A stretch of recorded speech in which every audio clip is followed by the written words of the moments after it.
আসসালামু আলাইকুম। শুরু করছি পরিযান পর্ব ১। আব্বা যেদিন দ্বিতীয় বিয়ে করে ঘরে ফিরল, তখন আমার বয়স ১০ বছর। রূপার বয়স ছিল ৫ বছর আর পরীর বয়স মাত্র ১.৫ বছর। ছোট্ট পরীকে বুকে নিয়ে আম্মা সেদিন নীরবে চোখের জল ফেলেছিলেন। মুখে টু শব্দটি করেননি। প্রতিবাদ তো দূরের কথা। আর আমি সেদিন দরজার আড়াল থেকে আব্বার দ্বিতীয় বউয়ের মুখ দেখছিলাম।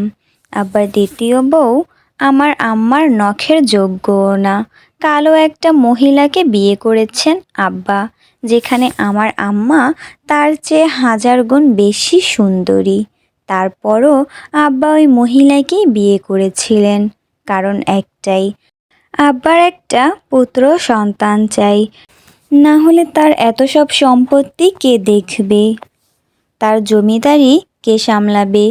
যেদিন পরীর জন্ম হলো সেদিন আব্বা বাড়িতে ফেরেনি, কিন্তু তার কাছে ঠিকই খবর পৌঁছেছিল যে তার মেয়ে হয়েছে। সেজন্যই আব্বা রাগ করে বাড়িতে আসেনি। তার ঠিক ২ দিন পর আব্বা বাড়িতে এসেছিল, কিন্তু কারো সাথে কোনো কথা বলেনি। পরপর ৩টা মেয়ে জন্ম দেওয়ার জন্য আম্মাকে অনেক কথা শোনায় দাদি। আম্মা নাকি ছেলে জন্ম দিতে পারবে না। তার সাথে আরও একটি কথা দাদি বলেছিল, তা হলো যেই মাইয়ার রূপ বেশি, হ্যাঁ পোলা পয়দা করতে পারে না কোনো দিন। এই কথাটা শুনে সেদিন আম্মার অনেক কষ্ট হয়েছিল, কিন্তু আম্মা কিছুই বলেনি, চুপচাপ নিজের কাজ করছিল। পরীকে কোলে রাখত রূপা, আর আমি স্কুল থেকে ফিরে এসে পরীকে কোলে নিতাম। ও যখন ছোট ছোট হাত পাগুলো নাড়াতো তখন আমার খুব ভালো লাগতো। আম্মা বলে আমার আর রূপার থেকেও পরী বেশি সুন্দর। গালে একটু ছোঁয়া পড়তেই ওর গাল দুটো লাল হয়ে যেত, মনে হতো রক্ত জমাট বেঁধে গেছে।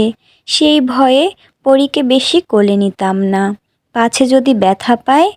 কিন্তু রূপা ছোট্ট পরীকে কোলে নেওয়ার জন্য সবসময় আকুপাকু করত। পরীকে কোলে নিয়ে বারান্দার দাওয়ায় বসে বৃষ্টি দেখত, আর আমি তার পাশে মোড়া পেতে বই নিয়ে বসে থাকতাম। পরী যখন ছোট ছোট পা ফেলে হাঁটতো তখন দেখতে বেশ লাগতো, ঠিক মোমের পুতুলের মতো। আমাদের দ্বিতীয় আম্মাকে দেখে আমি মুখ ফিরিয়ে নেই, কিন্তু রূপা আর পরী তো বোঝে না, ছোট তো। ওরা দুজনেই ওই মহিলার আশেপাশে ঘুরঘুর করত। পরীকে যখন উনি কোলে নিত আমি দৌড়ে গিয়ে ওনার কোল থেকে ছিনিয়ে আনতাম পরীকে। কিছু না বললেও মনে মনে কষ্ট পেতেন উনি, এতে আমি খুব খুশি হতাম। তবে সবচেয়ে বেশি খুশি হয়েছি যখন ওই মহিলারও একটা মেয়ে হয়, কিন্তু দুর্ভাগ্যবশত ওনার মেয়েটা মারা যায়। এরপর আরও একটি মেয়ে জন্ম দেন, কিন্তু সেটাও মারা যায়। তারপর যখন আর পড়তে পারল না পরী, তার আগেই ডাক পড়ল আবেরজান বেগমের। সাথে সাথে বিষাদের ছায়া নেমে এলো পরীর মুখে। সবেমাত্র খাতাটা খুলে পড়তে বসেছিল সে, একটু পড়তে না পড়তেই ডাকাডাকি শুরু হয়ে গেছে। চোখ মুখ কুঁচকে সে পড়ার টেবিল থেকে উঠে দাঁড়ালো, শব্দ করে ঠেলে চেয়ারটা কিঞ্চিত দূরে সরিয়ে দিল। সিমেন্টের মলাটে আবরিত খাতাটা বন্ধ করে সযত্নে বইয়ের ভাঁজে রেখে দিয়ে ছুটল দাদির ঘরে। সেখানে যেতেই চোখ গেল পালঙ্কের ওপর বসে থাকা আবেরজান বেগমের দিকে। বিছানায় গা এলিয়ে দিয়ে শুয়ে আছেন তিনি। পরী বড় বড় পা ফেলে এগিয়ে গেল, পালঙ্কের হাতল ধরে জোর গলায় বলে উঠল, কি হইছে? আবেরজান ঘাড় ঘুরিয়ে পরীর দিকে তাকালো, তারপর বললেন, মাইয়া মানুষ এত ধূপধাপ শব্দ করে হাঁটস কেন? আস্তে হাঁটতে পারস না? দাদির জ্ঞানমূলক কথাবার্তা কোনো কালেই পছন্দ নয় পরীর। যখনই সামনে আসবে তখনই একটা না একটা জ্ঞানের সহিত কথা বলবেই। পরী দাদির প্রশ্নের জবাব না দিয়ে বলল, তুমি কি কইবা তাড়াতাড়ি কও, আমার মেলা কাম আছে। আবেরজান হাতের ইশারায় নিজের পানদানি দেখিয়ে বললেন, একখান পান দে।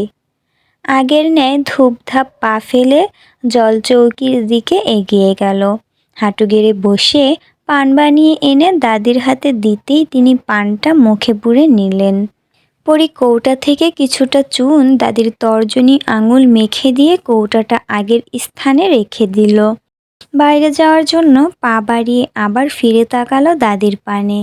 সেই লেখাগুলোর কথা মনে পড়ে গেল ওর। পরি এগিয়ে গেল দাদির কাছে, তির্যক দৃষ্টিতে তাকালো। দাদির গায়ের রং বেশ চাপা, কিন্তু অতটা কালো নয়। হাত পা ও মুখের চামড়া ঝুলে গিয়েছে। বয়স হয়েছে তো। পরি হুট করেই বলে উঠল, যেই মাইয়ার রূপ বেশি হ্যাঁ পোলা পয়দা করতে পারে না, তাই না দাদি? পরীর কথা শুনে চমকে তাকালো আবেরজান বেগম।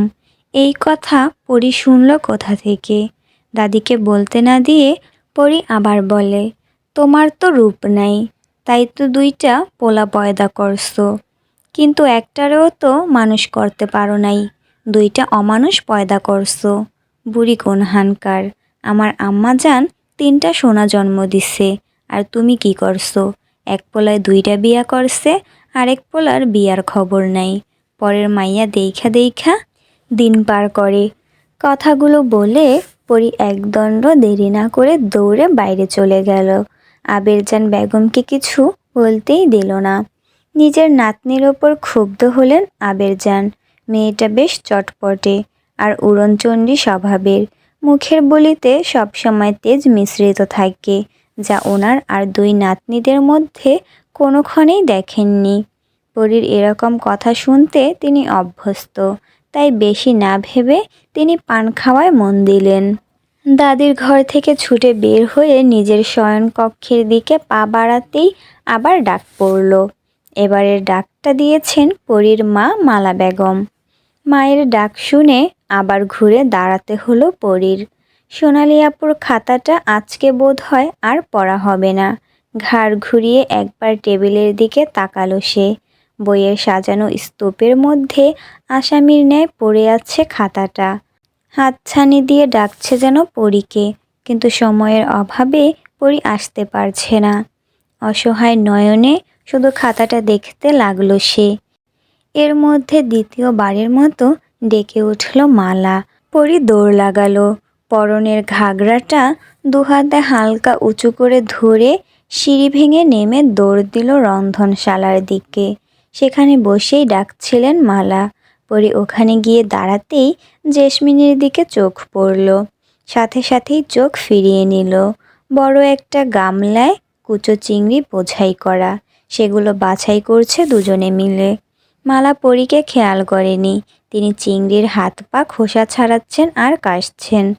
পরী 2 পা ভাঁজ করে মায়ের পাশে বসে হাত ধরে বলল, আম্মাজান, আপনি অসুখ নিয়ে কাম করতে আইছেন কেন? পানি ধরলে তো আপনার কাশি আরও বাড়বে। কথাটা শেষ করে পরী গরম চাহনিতে একবার জেসমিনের দিকে তাকালো। তারপর আবার মায়ের দিকে তাকিয়ে বলল, ঘরের কেউ কি দেখে না যে আমার আম্মার অসুখ? তারপরেও আম্মারে কামে ডাকে কোন সাহসে? আমার আম্মার কিছু হইলে আমি কিন্তু কাউরে সাইরা দিমু না কইয়া দিলাম। জেসমিন এবার মুখ খুলল, আমি আপারে মানা করছিলাম পরী, কিন্তু সে শোনে নাই। পরী আবারও রাগ মিশ্রিত কণ্ঠে বলে উঠল, হইছে, আপনারে আর অজুহাত দিতে হইব না, যা করার। পরবর্তী শব্দ উচ্চারণ করার আগেই মালা কষে চড় মারেন পরীর গালে। এতে পরীর কোনো ভাবান্তর হলো না। প্রতিদিন 2-4টা চড় না খেলে তার পেটের ভাত হজম হয় না, তাও মায়ের হাতের। মুখে আঁচল দিয়ে কাশতে কাশতে মালা বলল, কতবার কইছি মুখে মুখে তর্ক করবি না, তোর ছোট আম্মা হয়। পরী মাথা নিচু করে নিল, তবে রাগ ওর মধ্যে এখনো বিদ্যমান। ছোট আম্মা, কিন্তু আম্মা না। মালা ফের কিছু বলতে উদ্যত হলে জেসমিন থামিয়ে দিয়ে বলল, থাক আপা, পরীরে কিছু বললেন না, ছোট মানুষ।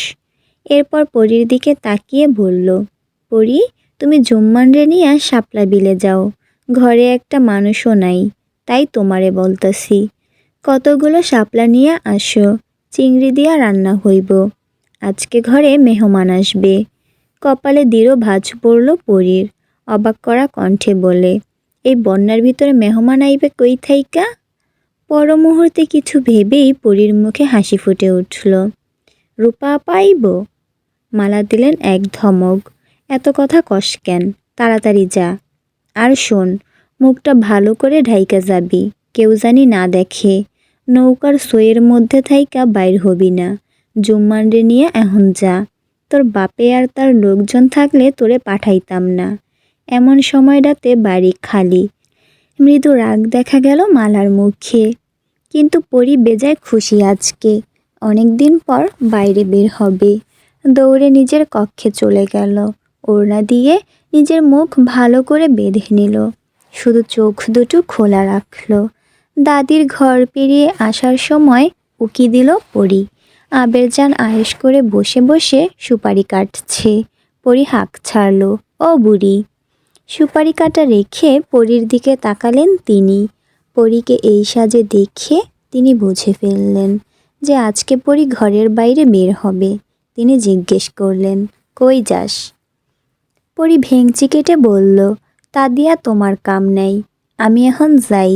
আসমান থাইকা যদি তোমার স্বামী ডাক দেয় তাইলে ভুলেও যাইও না কিন্তু।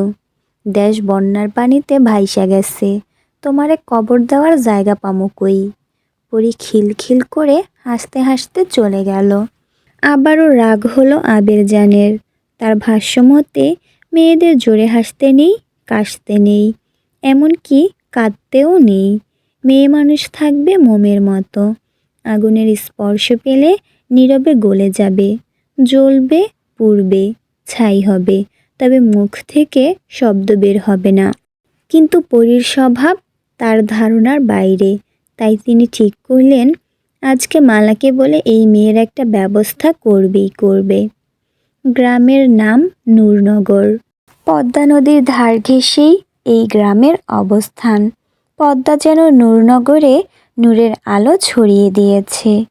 প্রতিটি ঋতুতে এই গ্রাম নানান বাহারে সজ্জিত হয়ে ওঠে। কখনো গরমে উত্তপ্ত পথিকের আর্তনাদ, কখনো বর্ষার মেঘমালা থেকে সৃষ্টি বাড়িধারা।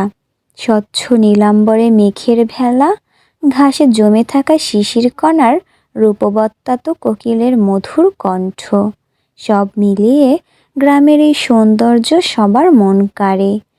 কিন্তু এখন আর এই গ্রামে সেই সৌন্দর্য নেই। 5 দিন ধরে এই রূপবান গ্রামটি নদীগর্ভে বিলীন হয়ে গেছে। টানা বর্ষণের ফলে পদ্মা উপচে জলস্রোত দ্রুত তলিয়ে দিয়ে গেছে এই গ্রামের সাথে সাথে আরও অনেক গ্রাম। গরিব অসহায় মানুষেরা আশ্রয় নিয়েছে আশ্রয় কেন্দ্রে। কেউ কেউ নৌকা নিয়ে ভাসছে কিংবা কলাগাছের ভেলায়। দুর্ভিক্ষ নামিয়ে দিয়েছে সারা দেশে এই প্রলয়ঙ্কারী সর্বনাশা বন্যা। ঠিক এই রকম বন্যা হয়েছিল আজ থেকে 10 বছর আগে 1988 সালে। আর এখন 1998 চলছে। এতগুলো বছর পর আবার সেই বন্যার মুখোমুখি সবাই। কেউই জানে না এই বন্যা কতদিন থাকবে, কতদিন মানুষ না খেয়ে অসহায় হয়ে পড়ে থাকবে। তারা কি বাঁচবে নাকি অসুখে অনাহারে অকালে প্রাণ হারাবে? নৌকার ছইয়ের ভেতরে বসে আছে পরী। দুপাশে পর্দা টেনে দিয়েছে, এটা মায়ের করা হুকুম। আর জুম্মান নৌকা বাইছে। পরী ছইয়ের ভেতর থেকেই চেঁচিয়ে উঠল, হ্যাঁ রে জুম্মান, আজকে নাকি মেহমান আইব। কারা আইব জানস? বৈঠা হাতে নৌকা ঘুরাতে ঘুরাতে জুম্মান জবাব দিল, শহর থাইকা ডাক্তার আইব আপা। বন্যার পানিতে ভিজে অনেকের অসুখ হইছে।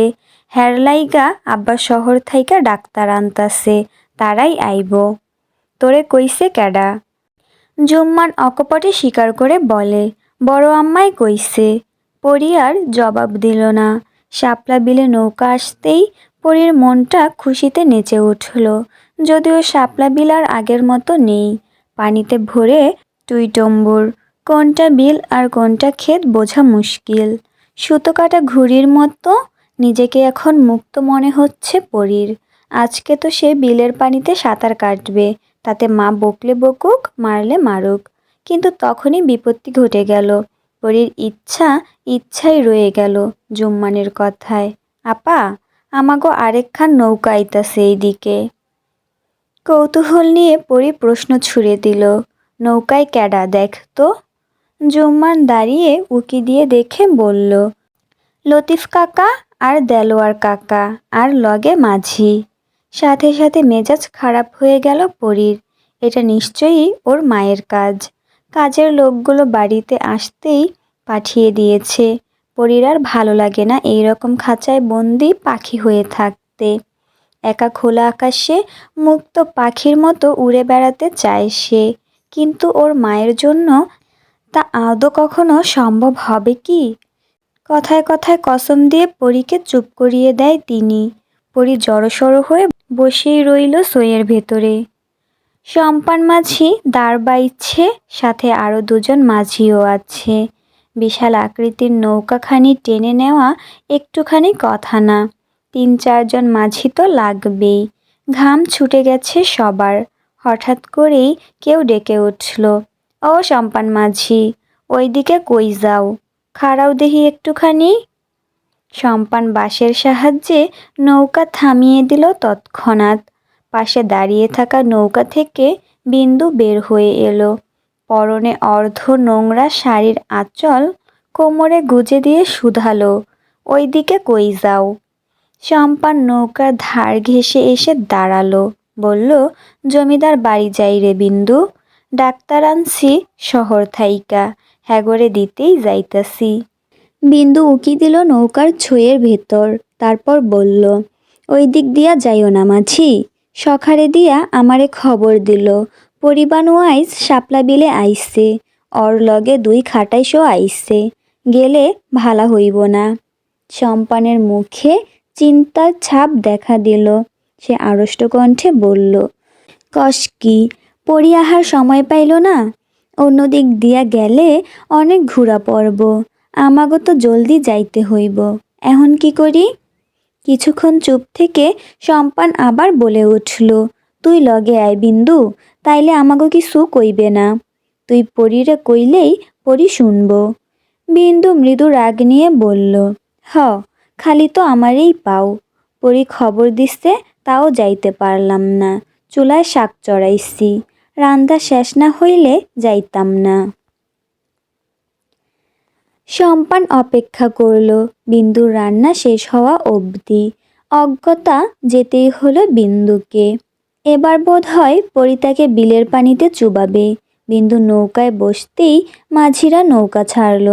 নৌকায় বসা সবাই এতক্ষণ বিন্দু ও সম্পানের কথা শুনছিল, কিন্তু কথাগুলো সম্পূর্ণ বুঝে উঠতে পারেনি কেউ। তাই একটি মেয়ে কৌতূহল হয়ে জিজ্ঞেস করেই বসে, পরীকে?